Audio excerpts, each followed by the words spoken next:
The year is 2013. A young Tyson Fury is 20-0 in the heavyweight division, with a mouth as big as butterbean, exclaiming to the world of boxing that he's the greatest heavyweight alive, without a notable win to his name. His next opponent is a cruiserweight by the name of Steve Cunningham, a fight many agreed to be a mismatch. But despite losing 3 of his last 4 fights, Cunningham has heart and charisma, and many want him to be the person to end the ramblings of the Gypsy King. Does he have what it takes to quieten the loudmouth indefinitely? Or is Fury going to show the world the fighter that proclaims to be better than the greatest heavyweight champion of the last decade, Vladimir Klitschko? Welcome back to Boxing After Dark, where today we're looking at the first of many controversial fights of the future heavyweight legend Tyson Fury, in a fight that solidified Tyson as a genuine threat in the sport, as well as a fighter worth keeping an eye out for, but not just because of their out-of-the-ring antics. Let's get into it. Fury, until this point, despite having beat some opponents with nice-looking records such as Derek Chisora, had yet to prove himself to the masses. His unorthodox style of fighting and body type was not only questioned in its effectiveness, but also uninteresting to the general public. Fury wasn't someone known to have devastating power at the time, and he'd already had many of his fights go the distance despite being so early on in his career. It looked unlikely Fury would be a legend in the sport, and Cunningham himself seemed to be a firm believer of that, going as far as to jump up in weight divisions just to fight the 6'9" giant. Cunningham, despite having a turbulent second half of his career, showed he cared for the sport and would put everything on the line to win. With 5 losses to his name by this point, he'd avenged one and showed growth from his other failures. Many doubted Steve, but it was undeniable he would give it his all. And on the night you could never know what's going to happen with a boxer that has more than a puncher's chance against any opponent. The pre-fight was hilarious as always with the young Tyson. From the comparison of Cunningham's name to a spaceship, and Fury implying being sent to the planet to do demolition jobs on cruiserweights. Listen, you're not a heavyweight for one, and I am. You are in trouble. And I mean business, and I'm going to hurt you seriously come April 20th. I hope you understand that. I hope your trainer understands that. I hope your wife understands that. I hope everybody understands it, because I mean business. I didn't come to the USA to play around and play tip-tap boxing. I came here to do demolition jobs on cruiserweights. The fight finally came on the 20th of April in 2013. Whilst the night presumably had a lot of smoke in the air, Fury and Cunningham's plans were crystal clear. Both came in with power in their gloves and hunger for a fresh, respectable win on their resume. Round 1 begins, and things are instantly heated. Round 1 underway. It is scheduled for 12. Keeping the left hand down, it's hard to see the jab when it's coming from that angle, so Steve's going to have to find a way to counter that jab early. It landed, and he's got to work. He's got to go in there and mix it up a little bit. Fury working on the jab early tonight. I went into fights, I wasn't in shape. I just went in and used my raw talent and determination. But now I'm getting properly prepared for these fights. Good shot by Steve Cunningham there. Now that he's trimmed down about 25 pounds in his last 3 fights. Good jab to the head and to the body by Cunningham. Fury also doing very good work with his own jab and the landed to the body. Fury now taunting him, saying, "Come on." Definitely a showman, but he's landed some good punches too in this first round, Kenny. And he landed some good ones right there. 1 coming to an end. It's scheduled for 12. Tyson. The round ends with a brutal shove from Fury after the bell rings, and it's clear that the fight isn't going to be a friendly one. Round 2 underway in that first round according to CompuBox. Fury. Oh, he's knocked out. He's knocked out. Cunningham has floored Fury. Tyson Fury got too aggressive and got caught with a big shot. Steve Cunningham has got Tyson Fury in a lot of trouble here, Kenny. Even more aggressive, coming right back with the right. Fury's in trouble, Ken. He's still wobbly here, and Steve Cunningham knows what he's got to do now. He's leaning right against this rope. The rope is helping him out at this moment. He's got to press the action. No more taunting or laughing from Tyson Fury. The soft puncher he thought it was, and he just caught Steve Cunningham with a nice right hand there. Cunningham's corner said, size alone is a threat anytime. To that. Especially one of the things that you were talking about yesterday. Round 2 coming to an end. Steve Cunningham will not be bullied. Tyson Fury walked immediately to his corner at the end of this round as compared to the end of the first. Let's go. A brutal overhand right from Cunningham sends Fury to the floor before Fury has time to process what's happened. He gets up and coasts on the ropes as Cunningham tries to finish the job.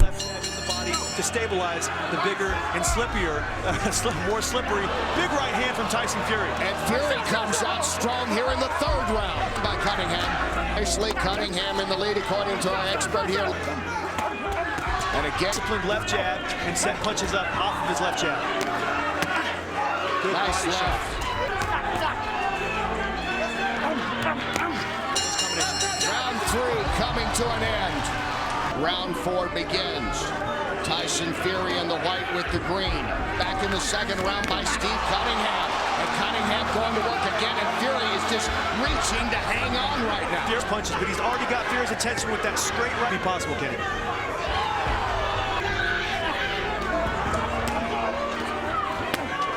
Good body shot by Tyson. Once again, Fury getting in a nice shot there. Good round for Cunningham, though, as well. Take a look at the action, and there's that right by Cunningham.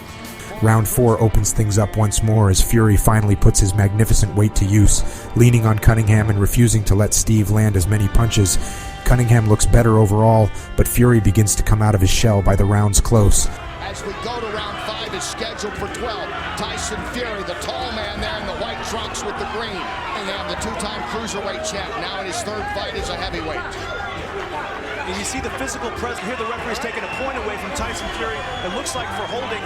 I didn't see it right there, Kenny. And that was a nice right by Fury. And Fury stayed southpaw the whole fight and defeated Rowe. Frustrated right now because he's trying. With that reach advantage, is he? He's going in on him mostly.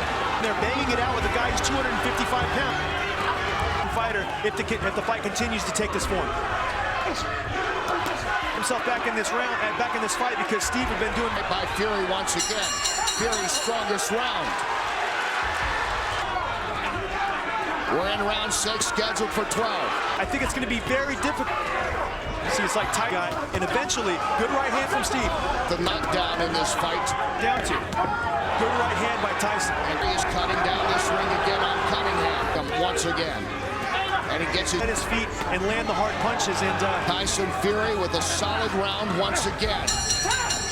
We reach the halfway point of the fight, and whilst Fury begins to utilize his jab and reach, Cunningham begins to fault with his speed and defense after a very strong start to the fight. He's still in the lead on all 3 judges' scorecards, but it doesn't seem like it will stay that way for long. All right, thanks, Chris. His wife Paris here with him. They were high school sweethearts. Have 2 children now as round 7 begins. Unofficial scorecard. Glad to have Larry here with us. Tyson is a big target, but he brings his elbows and he leads with his hands. So he lays on you and uses his weight against it. Steve got to keep taking angles on it. Thanks, Tyson. You have to. That was the key. Would he be able to hold up against a quicker Steve Cunningham? Knocking Steve down, getting him tired. Good body shot by Fury. I think Steve's a little hurt here, Kenny. Steve's almost done here. Look at this. There's another going and he's down. Cunningham is knocked out by Fury. Fury got the right in and Cunningham is floored. This fight is over. Tyson Fury in his U.S. debut is undefeated, knocking out Cunningham in the 7th. He's a strong guy, and Steve was fading because of the physical presence of Tyson, and Tyson landed that big shot. When he landed that right uppercut, Steve's in trouble. You see him hurt a little bit right here. Another good right uppercut. Those are big punches, and you see him using the left forearm, getting separation, holding Steve and measuring him to land that right uppercut and right hand again.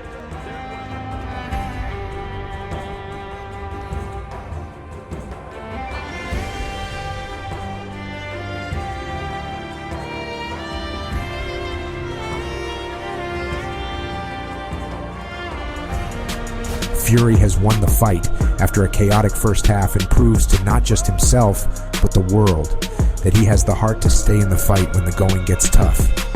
Fury proves himself to be the better fighter, despite it being the hardest fight of his career so far, and shows he is able to handle fast, powerful opponents, as well as his incredible heart and chin to be able to recover from such a geniusly effective knockdown by Cunningham. Despite silencing some critics, many still believed Fury to be a boxer without the talent to be one of the greatest, and many were on the fence as to whether he had the potential to go the distance with Klitschko. A guy who truly believes in himself is a more effective person than someone who doesn't, even if the confidence is false confidence. For instance, I could be confident I could beat Usain Bolt in a 100-meter dash, Whether I can do it or not is irrelevant, but I could do a lie detector and say, okay, 100% I'm the beating, and I'll be telling the truth. But it doesn't mean I can physically do it. But despite the naysayers, the fight was soon thereafter made between Fury and Dr. Steelhammer, and well, the rest is history. Despite the infamous trash-talking nature of Fury, in the years since the fight, he's been overall very respectful towards Cunningham for being the first of only 2 fighters to ever knock him down. Cunningham, meanwhile, has struggled to give off the same respect to the Gypsy King. Like I said before, his size is his advantage. I mean, he did what he's supposed to do, which is be the big man. I saw the highlights. There was a lot of elbows holding me, even especially the knockdown, the knockout, whatever. Held me up with his forearm and punched me. Over time, though, Steve has come to accept his loss and admit that Fury is a great fighter, even if on the night it was a less than flattering display from Tyson. Thank you for watching this Boxing After Dark production. If you've enjoyed this video and would like to see more from the channel, make sure to drop a like and don't be afraid to subscribe.